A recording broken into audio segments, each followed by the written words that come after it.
Hello, everyone. This is Liz. Welcome to Tuesday. I'm live from my house, not at the library, but today is Netflix Day, so I'm here to give you some recommendations, as I always am here to do on Tuesday. So we have a mix of shows and films, mostly happy stuff today, which is rare for me.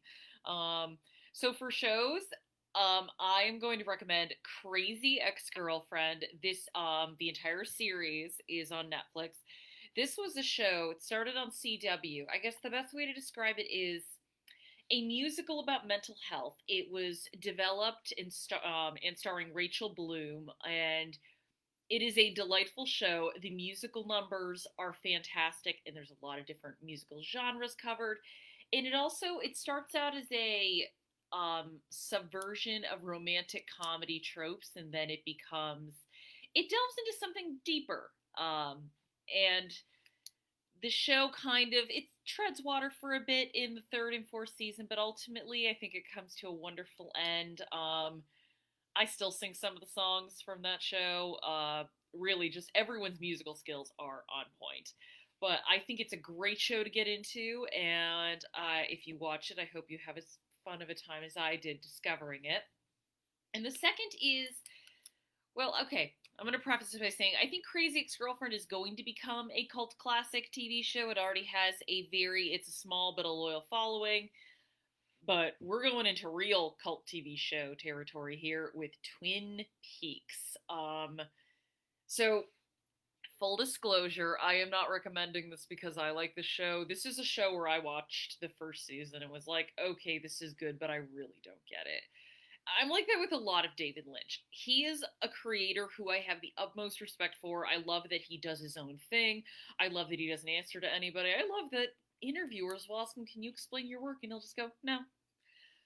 I just don't, for with few exceptions, I just don't really get his work. But my partner is a huge fan of Twin Peaks, and there are a lot of people who I know and whose opinions I respect who also love this show. So I'm like, well, why not? Um, if you like to get into the series, the first two seasons are on there now. It is one where, as much as it didn't gel with me, there is definitely a style, there is a point of view, it's well directed, it's well acted. It's one of those where I definitely see the appeal. Again, just not for me, but it is certainly something that a lot of people love. Now, on to films. The first is something that you can watch with your kids. I know, shocking that I'm recommending that. And that is Disney's The Princess and the Frog. That has been in the news recently because they've made, in my opinion, the right decision to change Splash Mountain. Not just because Song of the South is kind of dicey in some areas, but also since it's not in circulation anymore, no one who really goes on Splash Mountain knows about Song of the South. So why not update it to a more relevant film? This came out. This is actually the last traditionally animated movie Disney put out, and it makes me sad that this didn't do better because, as you know, I love hand drawn animation. I'm not big on the computer animated stuff, and I think that this is charming. I love the color palette that's used. I love the character designs. And that's something I don't get in a lot of the computer animated movies. You don't see a lot of characters that have like a very specific look. They seem like they all come off of one truck and they just do little modifications, whereas every single character in this has an individual look, movement, style. I think it's a lot of fun. I'm not even a Randy Newman fan, but I think the music in this is great. Again, I would say it's a hidden gem. Up next, this is a movie that is based on a book, and I didn't read it, but I absolutely love the actress in it. It's the Guernsey Literary and Potato Peel Society. This was actually recommended by one of our patrons. Was nice enough to write me and say, "Hey, there's a movie about this book," and I figured I would recommend it. I do know that it's a popular book, and again, haven't seen it, but I absolutely love Lily James. She is an actress that I think I initially kind of dismissed as just, oh, she's a pretty British girl. There's a bunch of those in a bunch of movies, but after seeing her I saw her in Baby Driver, and seeing her in Little Woods especially proved to me that there's a lot more there than just a pretty face. So definitely check that out. I'm going to recommend a movie that I like, School Days. Spike Lee's debut feature is on Netflix. I'm glad that Netflix is getting a lot more Spike Lee movies.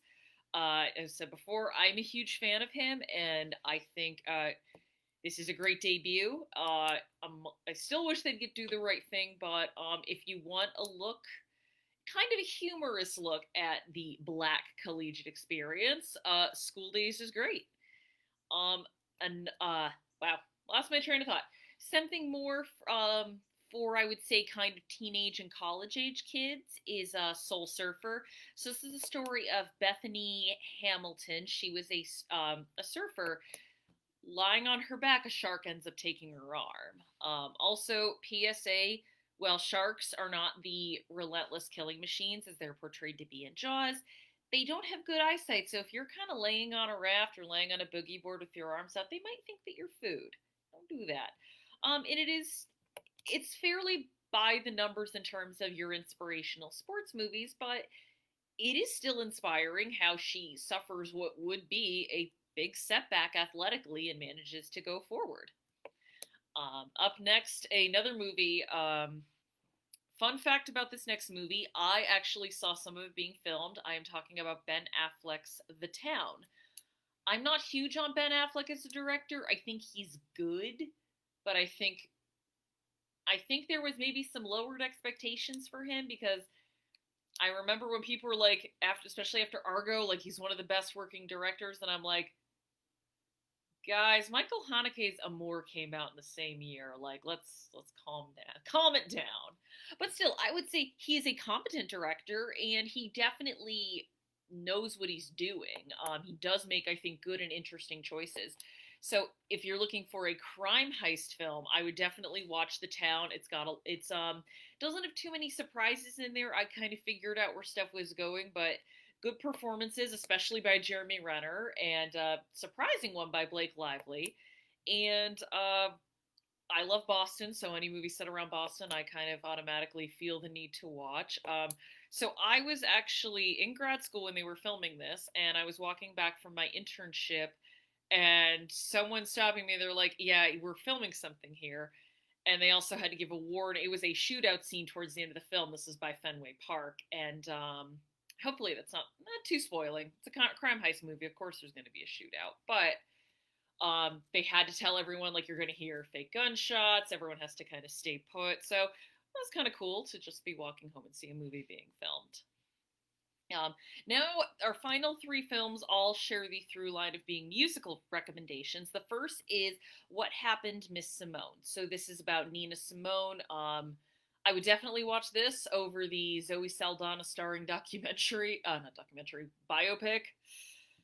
I really can't believe that they did that to Nina Simone, but Nina Simone is obviously a musical legend, a cultural legend, and there's a reason she's an endless source of fascination and study for people. I think this is a really good documentary, and it kind of delves into more of her, not her personal life, but I would say her personal, kind of her personal sadness and what motivated her in many ways to keep performing. I wish more people would watch this because I think it's a really good musical documentary. Also, one that came out, I believe, 2014 is Searching for Sugar Man. So this was about a musician. He made one album. It didn't even get that big, but it got big in South Africa during apartheid. So it is about this musician trying to track this guy down. It is.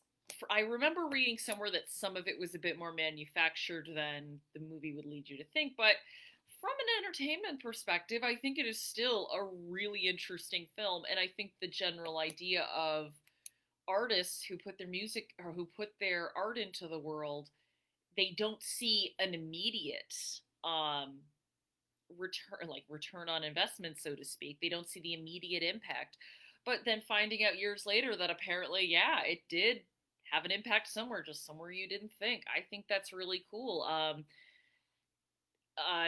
Another good example of this from a film perspective is Hank Harvey, who made the film Carnival of Souls. That he didn't really see that movie get big and become like a cult favorite until almost the 90s. He made that in the 60s. So just goes to show you, if you're an artist, you never know who will love your work. And the final film I'm recommending is a concert film by one of the biggest artists today.